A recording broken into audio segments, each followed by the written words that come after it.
In diabetes, there's too much sugar in the blood. And up until now, people with diabetes have said, well, too much sugar in my blood, don't eat sugar.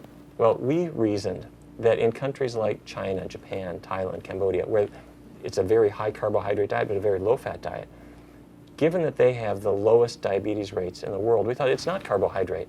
The problem has to do with fat. Those fats get into the cells, that causes that insulin resistance, so the diet should be getting the fat out of the cells so insulin can work again.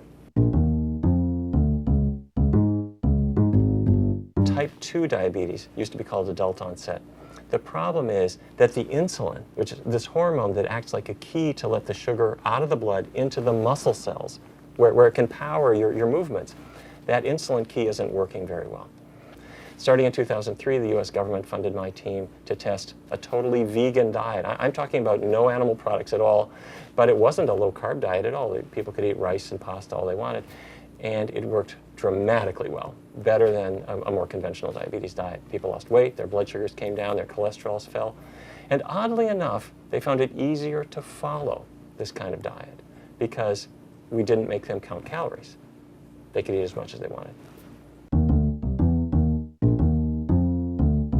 Type 1 diabetes used to be called childhood onset. The cells that make insulin are dead. And so if a person already has type 1 diabetes, if you put them on a healthy vegan diet, that will reduce the likelihood of complications.